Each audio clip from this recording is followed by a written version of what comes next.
Bismillahirrahmanirrahim. Assalamualaikum warahmatullahi wabarakatuh. Selamat sore. Apa kabar teman-teman sobat UPEX?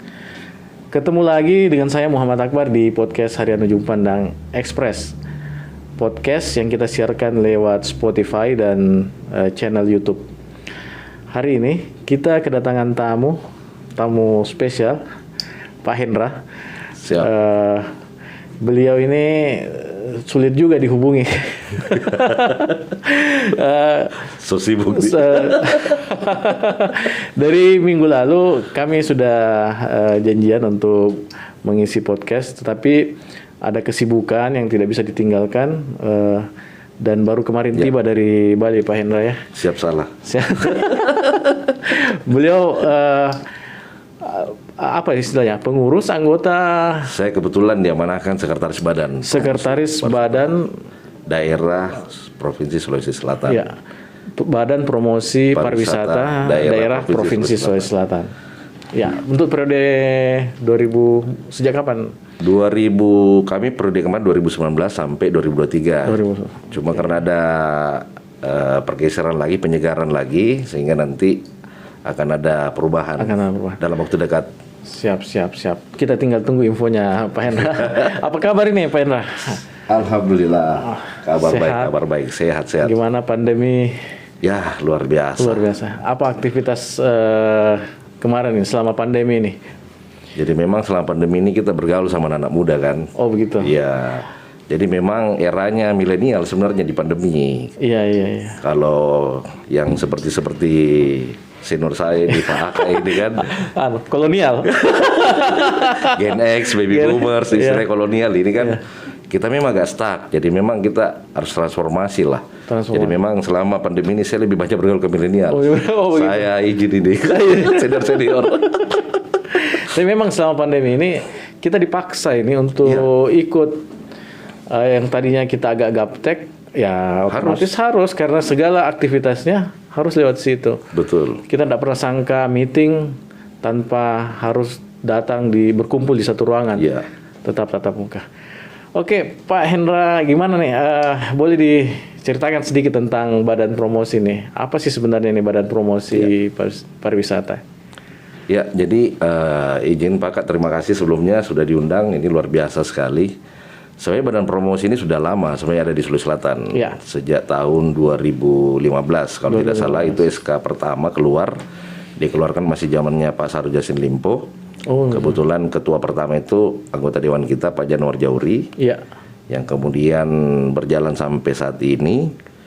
Jadi Badan Promosi Pariwisata memang ini dibentuk berdasarkan perintah undang-undang. Oh, undang-undang. Ya, jadi ada Undang-Undang Nomor 10 tahun 2009 itu memang tentang pembentukan Badan Promosi Pariwisata Daerah di setiap provinsi dan kabupaten kota. Oh, kabupaten. Oh, bukan cuma hanya di provinsi. Bukan cuma provinsi, kabupaten kota juga. Dan itu memang diamanahkan ada 2 lembaga di dalam. Yang satu lagi Gabungan Industri Pariwisata Indonesia. Jadi memang dalam undang-undang kepariwisataan kita memang mengamanatkan bahwa setiap daerah harus memiliki 2 lembaga ini. 2 lembaga yang menjadi mitra pemerintah daerah. Karena ini amanah undang-undang, harus wajib. Iya. Oke. Jadi memang tugas mereka ini seperti kami di Badan Promosi, sebenarnya tugas kami ini adalah bagaimana men-trigger wisatawan domestik maupun asing untuk datang ke daerah kita. Apalagi kan kita ini cukup beragam, ada 24 kabupaten kota. Mulai perairan sampai dataran tinggi, ini kan semua memiliki objek-objek yang berstandar dunia. Betul. Nah ini juga yang menjadi challenge kita sebenarnya di Badan Promosi. Bagaimana menggait orang untuk masuk ke Sulawesi Selatan. Kemudian kedua, kita bukan cuma menarik minat orang masuk ke sini, tapi kita men-trigger juga bagaimana mereka membelanjakan uang mereka. Percuma masuk ke sini tapi nggak belanja. Jangan sampai kayak di Bali kan, begitu masuk di outlet yang mereka juga ternyata punya. outlet itu milik mereka juga kan. Nah, betul. Itu juga yang sebenarnya kita hindari. Tapi alhamdulillah untuk Indonesia Timur mungkin kita tidak sampai ke arah sana. Istilahnya industri kita cukup protektif dan juga pemerintah daerah cukup protektif sehingga hal seperti ini tidak terjadi. Jadi kami juga mendorong bagaimana memberikan rekomendasi ke pemerintah daerah, utamanya di 24 kabupaten kota, untuk membuat standar promosi yang disesuaikan dengan kebutuhan market atau pasar. Karena kan sebenarnya Berbasis pasar ini riset ya. berbasis riset. Ini kan market ini terus berubah, apalagi pandemi. Dalam sepersekian detik ini berubah. Betul. Bulan kemarin marketnya mungkin Jerman, tiba-tiba bulan ini bisa saja berubah ke Jepang, ke Prancis. Jadi memang banyak hal-hal yang perlu kita update lagi. Bagaimana caranya beradaptasi dengan kondisi sekarang. Mungkin seperti itu, Pak. Oke.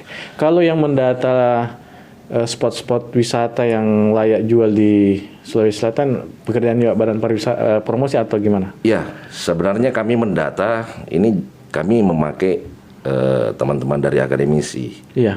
Nah, untuk saat ini memang mitra kami itu adalah Poltekpar, Politeknik Pariwisata. Iya. Ini kan kebetulan di bawah naungan kementerian, sehingga mereka punya resource memang cukup kuat untuk melakukan tools-tools atau berikan kita instrumen-instrumen yang bisa dipakai untuk mendata kira-kira karakteristik wisatawan kita seperti apa, destinasi yang layak dijual seperti apa. Jadi hampir semua destinasi di Sulawesi Selatan sebenarnya layak jual. Layak jual, hanya saja untuk kelayakannya itu mereka hanya ada yang skala lokal, ada yang skala domestik, ada yang skala internasional. Nah, kami bagi kategori sebenarnya.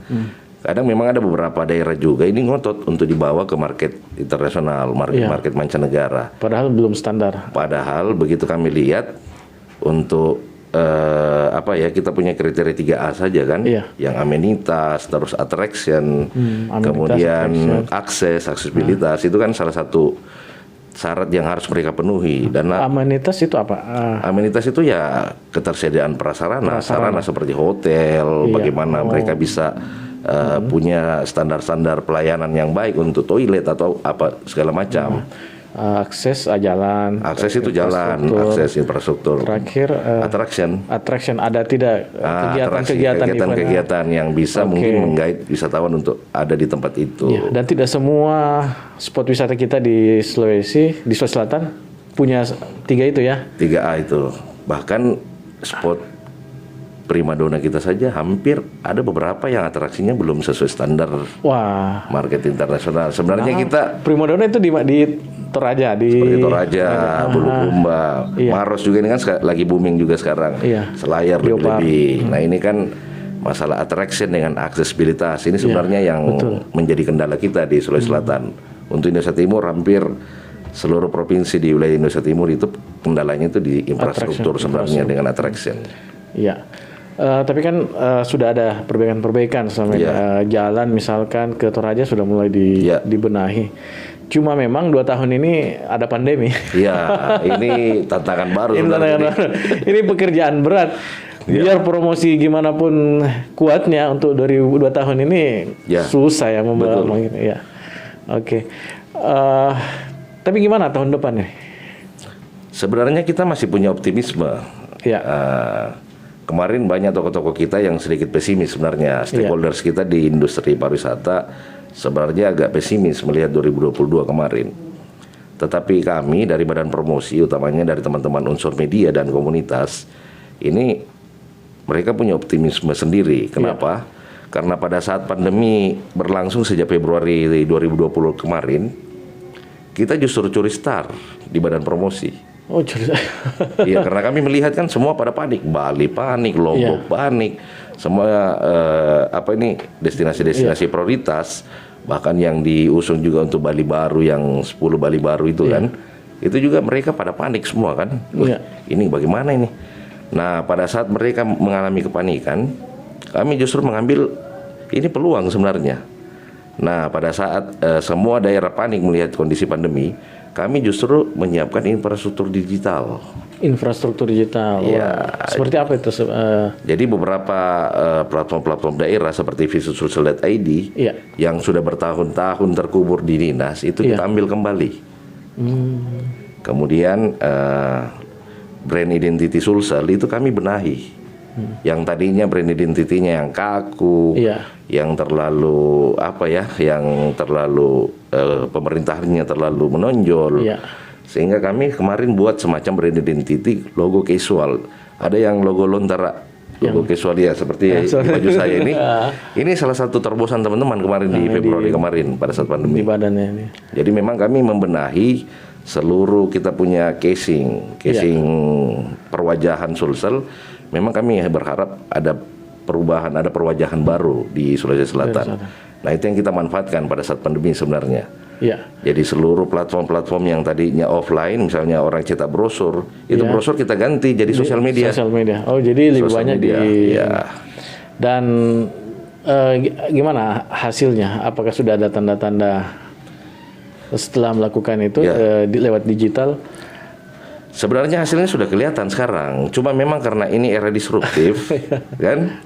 Era yang dimana banyak kemajuan-kemajuan perkembangan daerah itu yang tidak tidak termonitor, tidak terkontrol dengan para pengambil kebijakan kita dengan para stakeholders di industri pariwisata sendiri. Kemarin saja ada artis papan atas, itu band 420 dengan Erik Sukamti itu. Ternyata bupatinya saja Maros ini enggak tahu kalau mereka itu buat lagu khusus untuk Ramang-Ramang, judulnya pun Ramang-Ramang. Dan sekarang itu lagu itu sudah beredar ke mana-mana, itu bahkan sudah jadi trending topik. Dan itu dibuat di video klipnya di Ramang-Ramang ya. Di Ramang-Ramang. Jadi pada saat kalau tidak salah Maret kemarin mereka masuk ke Ramang-Ramang, kami yang fasilitasi. Awalnya mereka cuma bikin video klip. Tetapi begitu mereka kagum dengan keindahan Kars Maros Panggep, kita punya kita punya panorama yang memang luar biasa indahnya, sehingga mereka buat hadiah untuk Maros, khusus Maros. Mereka buat lagu khusus Ramang-Ramang. Padahal tidak direncanakan. Tidak ada perencanaan. Yang itu launching bulan kemarin launching. Nah begitu launching, saya juga sih kaget juga sebelah. Ini ada yang apresiasi daerah kita, kenapa tidak direspon ya? Padahal ini low budget tuh. Kalau kita respon cukup kita ambil, kasih apresiasi pembuatnya, kemudian kita bantu distribusi. Saya pikir biaya promosinya tidak terlalu besar. Tinggal dibenahi sedikit. Oke. Kemarin waktu saya hubungi kan masih di Bali. Lagi bikin apa di Bali nih? Sebenarnya di Bali rencana mau jalan-jalan, refreshing. Oh iya, siap, enggak aja. Cuma kebetulan momentumnya ada, kita dampingi adik-adik kita ini, teman-teman Duta Pariwisata kan. Mereka ikut kompetisi di Bali. Karena resource mereka memang kemarin kita lihat agak lemah, mereka punya sumber pembiayaan juga agak kurang, sehingga akhirnya kami inisiatif. Jadi badan promosi menggunakan resource lokal, kita punya mitra-mitra kita hubungi, kemudian kita ajak mereka kolaborasi, kita support adik-adik kita ini maju di pentas grand final Duta Pariwisata Indonesia. Duta Pariwisata Indonesia. Jadi ada 19 provinsi yang bersaing kemarin itu. Seperti Bali, Jakarta, Lombok itu. Betul-betul itu pesaing-pesaing yang kuat. Bahkan 10 Bali baru semua, Likupang apa semua kan ada semua di sana kemarin ikut. Dan Sulawesi Selatan sapu rata bersih semua juara-juara. Ini luar biasa dari kita. Nggak sia-sia kita datang kemarin. Cuma persoalannya pada saat mereka juara kita nggak liburan lagi, jadi kerja akhirnya. Yang tadinya kita mau liburan, mau nikmati suasana Bali di tengah pandemi, ternyata kerja lagi di sana. Duta Pariwisata Duta Pariwisata Indonesia 2021. Jadi juara satu itu diambil sama kategori putri. Andi Suci, orang dari Sidrap. Orang dari Sidrap. Kemudian untuk puteranya kategori juara 3 nominasi, dan dia juga dapat juara favorit. Ada beberapa juara juga dia pegang, itu dari Maros. Dari Maros. Jadi putri Sidrap dan putra Maros terbaik ini sahabat juara di Grand Duta Pariwisata Indonesia. Setelah dari situ mereka kemana?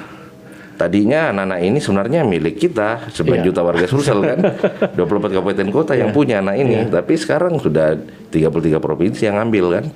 Dia milik nasional sekarang. Jadi setahun itu dikontrak sama Yayasan Duta Pariwisata Indonesia. Jadi mereka dipakai untuk jadi ambasador negara lah, bukan daerah lagi, tapi ambasador negara. Dan luar biasa pembinaannya nih Pak Hendra. Sebenarnya pembinaan ini karena kasihan. Oh gitu. Iya, karena prihatin. Saya pembinaan ini keterpaksaan sebenarnya. Karena gimana support dari Pemda? Ini kan membawa nama harum. Iya, Sulawesi Selatan. Sulawesi Selatan otomatis ada support dong dari daerah. Iya sih, saya sebenarnya berharap seperti itu ya. Iya. Karena tidak ada respon, tidak ada support, sehingga memang teman-teman ini, adik-adik ini ya mereka datang ke kami di Badan Promosi dan minta arahan, sebenarnya bukan supporting tapi arahan. Iya. Karena kami melihat respon daerah mungkin karena persoalan pandemi ini menguras banyak tenaga ke masalah COVID, sehingga mungkin kami bilang ya udahlah, kita cobalah support kalian tanpa menggunakan anggaran daerah. Iya, jadi memang betul-betul kehadiran mereka di sana itu betul-betul atas swadaya sendiri. Bisa juara, bisa ini juara tanpa menggunakan anggaran daerah sebesar pun. Membawa nama baik Sulawesi Selatan dan 2 kabupaten kan yang lagi kita dorong juga ini untuk dipromosi. Oke, saya mau kembali ke 2022 nih Pak Hendra. Agak berat ini. Gimana nih rencana tahun depan ini? Apa-apa saja yang sudah dilakukan untuk memeriahkan wisata di 2022 ini? Ya. Dan event apa saja nanti di 2022 ini yang bisa dijual? Ya sih, sebenarnya kalau kami dari Badan Promosi 2022 ini kita sebenarnya berharap regulasi yang baru ya. Dan ini kan saya berharap Pak PLT Gubernur ini kan sebenarnya pimpinan kita dari unsur milenial juga sebenarnya, karena beliau kan masih muda kan. Betul. Jadi kita berharap apa yang kami adaptasi kemarin, apa yang kami coba kembangkan, ya paling tidak inilah yang dibawa ke 2022. Karena memang ada kondisi yang istilahnya untuk menangkap turis booming, ini akan ada prediksi beberapa pakar juga bahwa akan terjadi turis booming di 2022. Turis booming. Karena ini yang kita pikir ya apa yang sudah dibangun teman-teman dari komunitas dan media ini paling tidak ini bisa ditindaklanjuti. Karena teman-teman industri sendiri ini kan posisinya sekarang mereka posisi survival antara mati atau bertahan hidup itu seperti itu. Mudah-mudahan betul ya tahun depan turis booming. Turis booming. Apalagi kalau kita lihat kondisi sekarang kan ekonomi sudah mulai rame. Pulih kembali. Orang antri iPhone di Trans tadi, wah gila. Artinya tidak ada pandemi. Iya, ini sudah kelihatan ini. Sudah kelihatan. Sudah. Penjualan mobil, otomotif. Udah mulai berangsur pulih kembali. Ya. Launching kemarin ya, 2 hari lalu launching Avanza baru dengan Veloz. Luar biasa, artinya sudah ada gairah. Nah kita berharap tahun depan itu pandemi sudah berakhir dan yang kita tunggu ini kan salah satu sumber pendapatan kita yang cukup besar itu di sektor pariwisata. Benar-benar. Nah, mudah-mudahan tahun depan sudah kembali normal, setidaknya langsung ini. Nah, kalau spot wisata yang ready untuk tahun depan itu yang siap ini, kira-kira yang rekomendasi Badan Promosi itu di mana aja? Bisa disebut nggak? Sebenarnya yang kita rekomendasikan ini kalau boleh ya one day tour aja kan. Yang ada paket-paket one day tour seperti Maros kan dekat bandara. Oh iya betul. Bahkan wilayah masuk di bandara kan. Nah itu yang sebenarnya yang kita ingin dorong. Kemudian Toraja sekarang kan penerbangan sudah ada. Langsung. Jadi tiba di bandara Sultan Hasanuddin sudah bisa makan siang di Toraja. Nah paket-paket one day itu yang kita coba trigger di tahun 2022. Karena kita melihat memang market rebound dari Bali ini kan sudah mulai pulih. Kemarin kami juga melihat ada progres, ada pertumbuhan kunjungan meskipun domestik yang tumbuh di sana, tapi kita berharap rebound Bali itu bisa kita ambil. Jadi misalnya wisatawan yang mungkin habiskan waktunya 2 hari 2 malam di sana, 1 malamnya mungkin bisa diambil di paket di Sulawesi Selatan. Nah itu yang kita coba buat strateginya, kita coba buat kolaborasinya dengan teman-teman industri. Paling tidak ya kita tangkap market yang ada dulu lah, seperti itu. Kalau yang Mandalika gimana nih? Yang ke Desember ini ya? Mandalika sebenarnya ini ada efeknya nggak ke kita ini? Pasti ada. Jadi Mandalika juga ini, makanya kenapa kami siapkan paket one day tour. Iya. Karena ini yang bisa men-trigger supaya orang-orang dari Lombok, dari Bali itu bisa masuk ke tempat kita. Jadi saya berharap ini teman-teman industri mungkin di 2022 nanti mereka sudah punya travel pattern. Jadi ada travel pattern yang bisa digunakan oleh pelaku-pelaku industri sendiri, pemerintahan maupun kami dari badan promosi untuk bisa mengemas paketnya supaya lebih menarik. Iya. Jadi begitu Mandalika dibuka, kita sudah punya paket, sudah punya produk. Nah, saya berharap sih produk kita sudah ready nih 2022. Iya. Apalagi kan kalau penerbangan dari Mandalika ke Sulawesi Selatan itu termasuk cukup cepat ya, cukup relatif dekat. Dekat. Iya. Oke, Pak Hendra. Siap. Terima kasih banyak bincang-bincangnya ini luar biasa. Beliau baru tiba kemarin dan langsung ke studio kita. Terima kasih banyak atas kunjungannya. Mohon maaf, terlalu lama ini. Tidak. Ingkar janji. Oke, Sobat UPEX, demikian bincang kita dengan anggota Badan Promosi Pariwisata, Pak Hendra. Jangan lupa nonton video kita di channel YouTube upex.co.id. Baca beritanya di terbitan koran Harian Ujung Pandang Express. Baca berita-berita cepatnya di upex.co.id. Dengarkan di Spotify upex.co.id. Demikian bincang kami. Jangan lupa like, subscribe, komen, dan share. Assalamualaikum warahmatullahi wabarakatuh. Salam sehat.